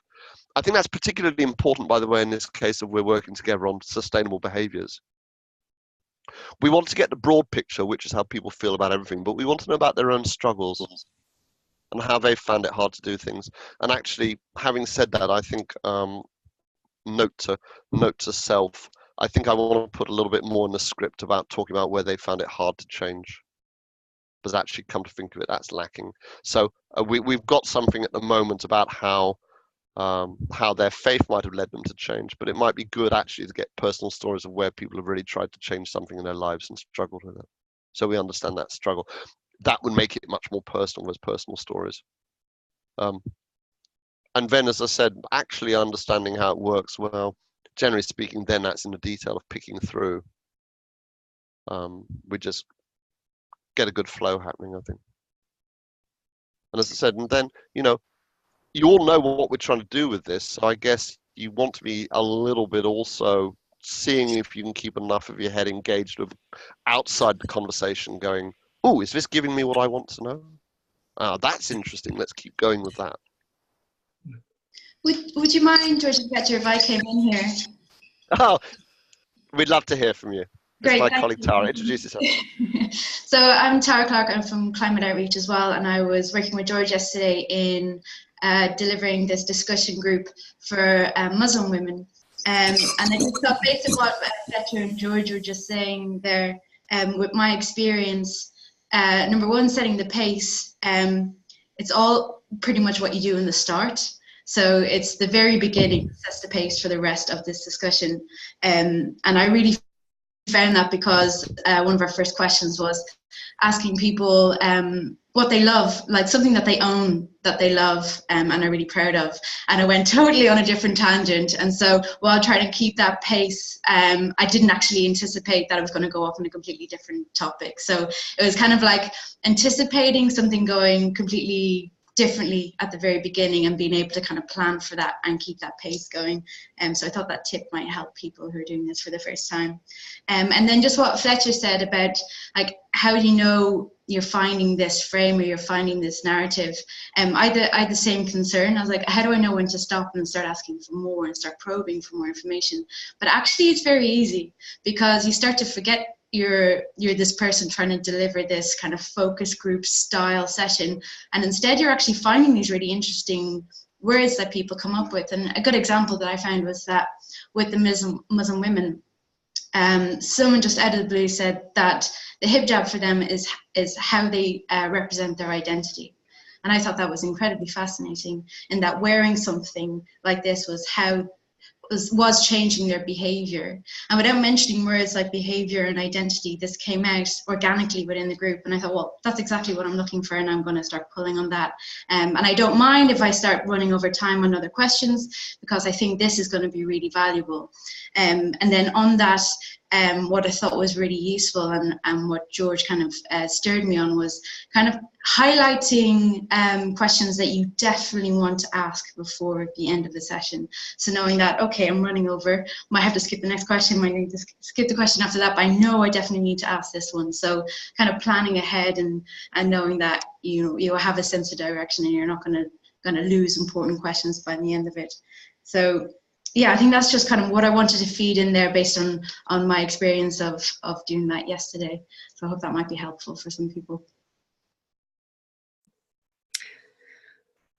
Hi, this is Nomi Green, and I have a question.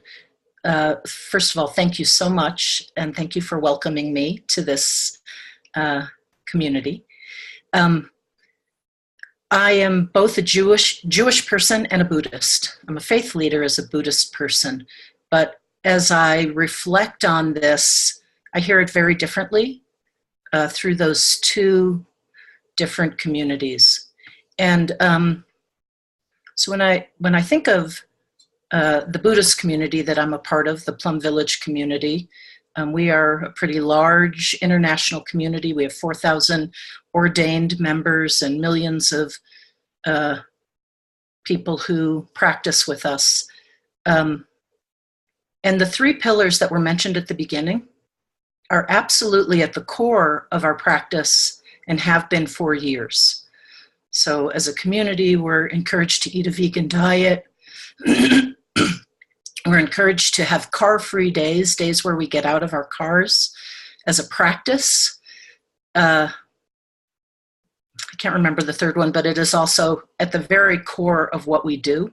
And so when I try to imagine doing this with that community, I imagine what I would get from them is like, okay, what, next, please, in a way. And also because of Buddhist orientation, I think this kind of piggybacks a little with what Kristen brought up about how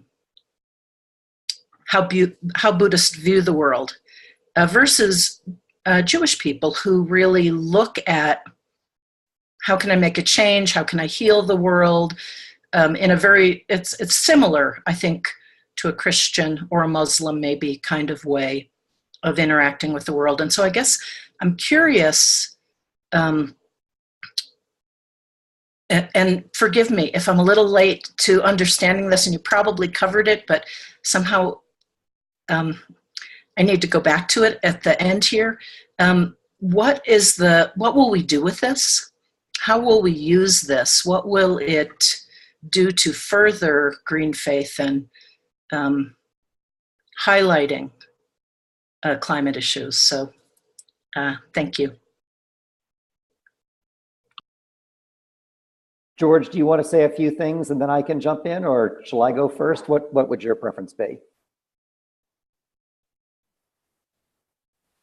I guess I can start. Yeah, I think this is something very much for you to answer, Fletcher. Yeah. And the reason that we're doing this, Nomi, and it's a great question, the reason that we're doing it is because we think that part of what will be very important and helpful in terms of helping people consider and then make these kinds of changes in their lives will be to find ways to talk about what these changes mean in a way that's deeply expressive of and evocative of their own deepest identity. And that language is going to need to be refracted through the perspective of different traditions and different contexts. And so the idea behind this training that George is doing is to equip us with a method to try to help unearth that language using a somewhat common method with the expectation that there will be different words, different themes, and some shared words and shared themes that emerge, but that we don't actually know yet what those words and themes are. So it's a little bit equipping us with tools for an exploration of discovery in that regard.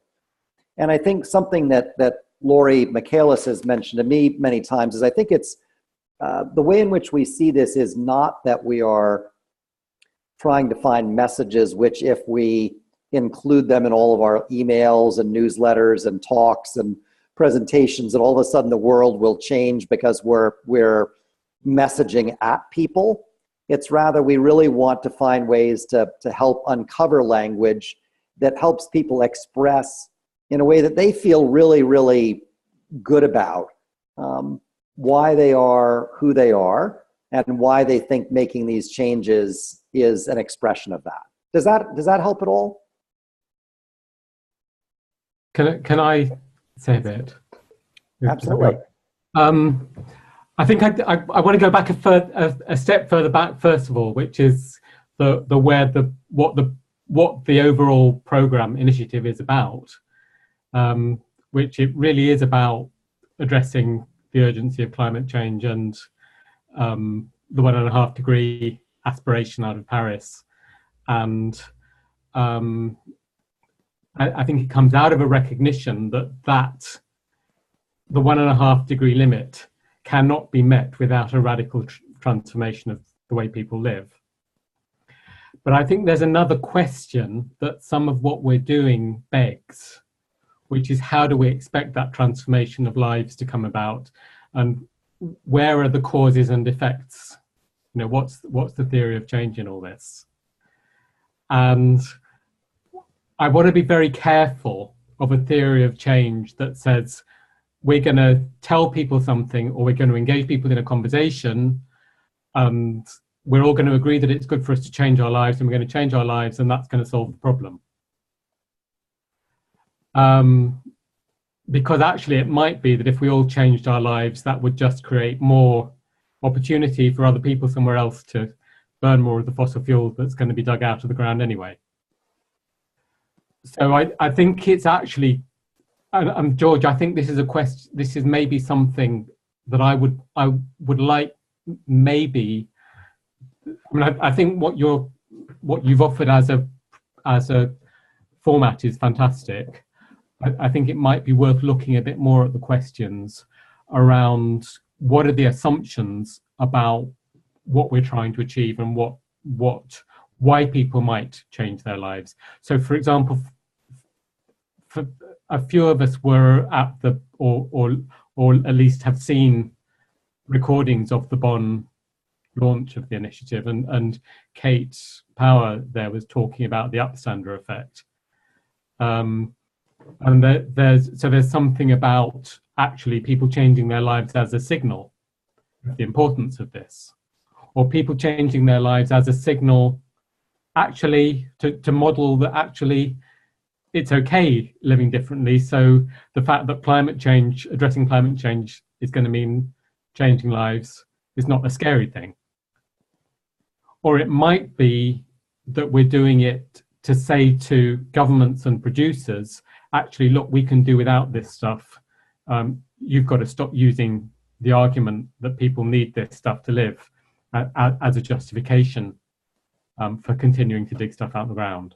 So there are a lot of different ways that lifestyle change might be part of the agency around climate change, for instance. And I think, you know, if I had these conversations with Quakers, because we've been doing lifestyle change work for 18 years in my meeting, if I bring it up, people have all the arguments off pat about why other things might be more important.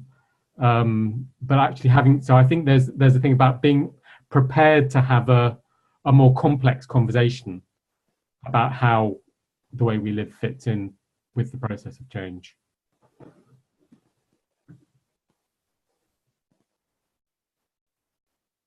George, anything that you'd like to add on that, or no? Oh, George, if you're speaking, you're on mute. I think all very intelligent and appropriate, Laurie. I think if we can find things specifically, maybe when you have a look at the script, if we can find things specifically relevant to that you think you might want to put into to add something into the script, ideally taking something out as well. But I think we're all feeling our way with this, aren't we? So again, I can't stress this strong enough. You know, this is exploratory on all fronts.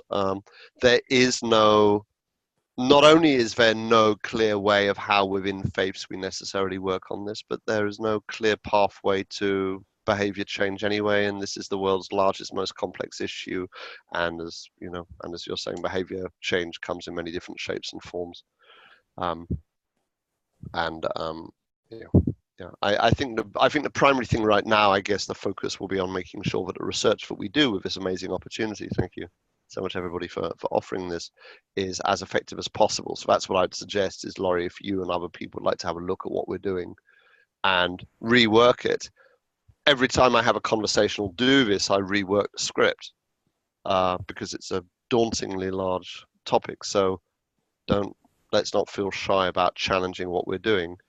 As I said, the only thing in the structure that I would stick with is some of the core structure of having the thing funneling down, working large, going smaller, but the individual nature of the questions we can discuss. Before we end, Fletch, yeah. Oh, sorry, yeah, please, go ahead. Yeah, so this is Chris Elisara with the World Evangelical Alliance. And I'd like to hear Sarah's reflections on my question too, if she's has something to say. Okay. But, you know, I work with evangelicals, obviously. I'm concerned about the reveal in this, you know, hyper-tribal kind of context in the United States. Now, obviously, we're going to facilitate conversations in other countries too. So I don't want to be, you know, ethnocentric about this, but within the U.S. context, at the reveal, I think is critical, and maybe critical for other, you know, faiths as well. But the reveal for us is going to be really critical. And I get a feeling that the assumption is that the conversation will continue along and contribute to, you know, in a collaborative and cooperative type of way. But I don't think, I would make an assumption. I think it could be say, oh, okay, you're on the other side, you're in the other tribe within our evangelical tribe. I'm not giving you information because you're going to use that against me. That is, I mean, I could be wrong, but, and hopefully it's not the case for other, you know, countries where evangelicals are, but I'm just putting that out on the table for you as an expert to give me some feedback or advice or on that. I think it's a really significant, you know, methodological issue. And I see, you know, Fletcher's smiling and other people know this is an issue. So I'm just going to put that on the table for you. Thanks. Sarah, is there anything you'd like to add? And then we can hear what George has to say. But yeah, well, I mean, thankfully, it's not the same in London. So I won't face the same challenges that Chris and others face. But I think when I was thinking about it, I was thinking I wouldn't want to do it with a load of the most climate skeptical evangelicals. And I wouldn't want to do it with those that are really progressive. I would like to get the ones that are in between. And I don't know what you think about that, Fletcher and George, but just choosing, I think that's who we want to bring to the party, is those that are not going to really, really dig their heels in, but maybe just haven't thought about it before. I met somebody in America at a conference, a load of pastors around a table, and I said what I did for a living, which is work on climate change advocacy, and I'm an evangelical, and they were like, oh, well, I've never met anybody that thinks about that I've never, oh, is this something Christians should care about? So hopefully we can find those people. But I also felt a little bit nervous about the reveal, the same as Chris. Yeah. I think the first thing that might happen is you might want to be more upfront from the outset about what this is. You might. Of course, the danger of that is that then people whose views we really want to hear might exclude themselves out of a conversation. So it's a choice. And then actually when you make the reveal, you might want to vary, you might want to ignore what I say in the text that I use, and then rework it very substantially. I've done a bunch of work with skeptical audiences, including some very skeptical American ones. And the way that I've always phrased it is I've always said, look, we really want to hear what you think. It is very important for this that if you have a point of view on this that is different, that we recognize and respect the importance of that point of view, and we want to hear it. And the reason that this discussion is so important is so that you can express that. George, can I try something? This project is not about climate change communication, right? This project is about behavior change. It's about how do we, and and we're focusing on these areas of lifestyle. I have thought a lot about organising meetings in Oxford to try and get across. I'm not sure if we said I'm in Oxford too, by the way. To try and get across some of the tribal divides that we have in the UK. but that they wouldn't be focused actually on climate change, but that they would be focused on things that everybody cares about, like food and transport and health and housing. Mm. And I wonder whether it might not be useful to have some conversations that are just doing that. And drop the climate change. Well, not bring climate change up at all, except as much as people bring it up, but actually asking what do we see as good living in terms of food, travel, and housing, and what are the issues?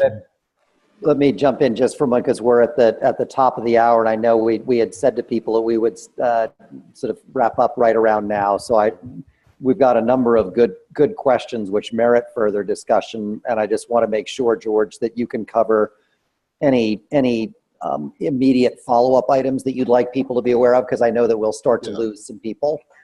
Yeah. Well, the follow-up thing I really want to do is in terms of timing on this. Yeah. So I want to say this first wave of research that we've been doing now has been working with a view to try and bring together findings ahead of Lent, which is in the middle of February. So ideally, the findings would come together by the end of this month. Now, the groups that we're running now, in order to make sure that they happened, we gave people the heads up on that before Christmas so that they could convene the groups. It takes a while to do that. So I'm passing that back to you, Fletcher, to think of how you best want to manage that, bearing in mind that earlier is good, but at the same time that the people on this call, that realistically that is not ideal. I want to say that this is not something where we do the research and then that's an end to it. If people find that they really can't do anything, realistically they couldn't get anything together until the end of February, I'd say that's still very useful, because I'm going to put in place a structure for you to provide to share your findings and to bring them in. But I will say earlier is better on this. Yeah. That's the main thing. And as you'd mentioned, George, you'll be forwarding updated versions of the script so that we'll be able to get that information out to people so that they can use that, and also the forms for recording and the other pieces that you've mentioned. Yeah, the first priority for everybody on this call is to think, where and when could I make this happen? Okay. Yeah. Where and when could I make this happen, and then to have a timeline, and when do I need to invite people to it? I'm going to take a couple of days to do the final versions of the materials for you, but you don't even need that. You just need to get moving on that. Maybe for some of you, it might all fall into place very easily. For other people, it might be harder. So, and I think, again, that's a conversation that I will need you guys in Greenfaith to be leading. Ideally, I think what you're going to do is with the people on the call, or the people who think that they can run a group, to put those into a kind of calendar and say, right, we've got this here, this here, this here. And then I can have a look at it and see how that feeds into the overall research. It might be, can I say, it might be that if there are people on the call who say, yeah, we'd love to do this, we can't do this until February, I would like then to have the option of giving you something different to talk about in February, following pretty well the same structure. But it may be that on the first wave of research that we have in January, there may be other things that we want to explore in more detail in February. But that's okay, because you know what? You can get the script the day before. So that's why I think we need to get the calendar in place, and then maybe we can keep reworking it. So don't be too worried if it needs to spread out a bit. And again, if you would like within your own networks to get other people excited about doing this, the more the merrier, because if you're entering your information online, we could have 100 groups doing this. It'd be great. So by all means, think about doing this on a larger scale. Okay. Right. So I'll just say, for the Buddhist folks, there's been some of us have been messaging around on this, and just to say, I'm going to try to get us together. I'm going to at least send out some ideas and reflections on what's happened and what some of our next steps might be.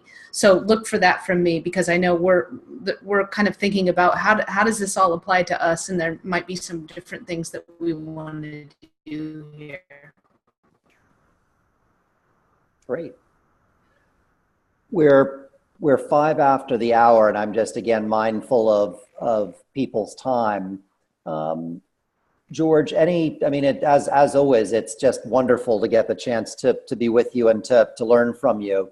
And there are clearly some really important questions that we need to continue, and we've got the benefit of being able to work with you, not just on a one-shot deal with this project, but on an ongoing basis. So I look forward to this conversation continuing.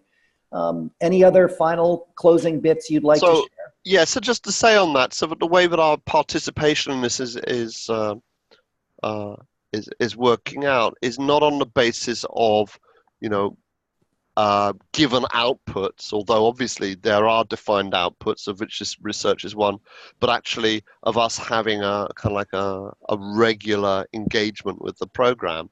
And so that means I'm available to talk with any of you. Kristen, you were saying this. Any of you who want to do things, by all means, get in contact with me. We can have a chat over email. We can do a Skype. Basically, I'm here to be used as a resource, and we're going to make this as flexible as possible. Also, I very much welcome the challenge that maybe we explore groups that don't talk about climate change. We can keep reworking this in any way we like. Similarly, you can look at this if you have any new ideas or anything that you want to do differently. Let me know. We're very, very open to working around with this. Just to say again, this is cooperative, this is co-design, and this is new research. So we're creating it as we go. And the key word for this is iterative. So what we're going to do is we're going to start by doing stuff. Let's get moving. We're trying to get moving as fast as we can. As we learn from it, we'll take the first set of findings and feed them back into the next wave of research. And we're going to keep rolling it along. Yeah. Okay. Great. Well, why don't we wrap up for now, because we've had a good long conversation with a lot of substance to it, and I appreciate so many people hanging in there for the extra time that we've done. And George, we need an applause emoji or something like that to share in the section to thank you for what you've shared, and many thanks to everybody for joining us also. It's been wonderful to have the chance together and to even just start to hear some of the different ways in which many of us think about or approach these issues, given our very different kinds of contexts. So many, many thanks. And Tara, thanks also to you for feeding in your direct experience. It was really helpful to hear that also. So we'll be in touch with follow-ups on this. And many, many thanks to everybody, and have a good rest of the day wherever you are. Bye-bye. Thank you, George. Thank you, everyone. Bye-bye now. Bye-bye. Bye. Thank you very much, everyone. I hope that was useful.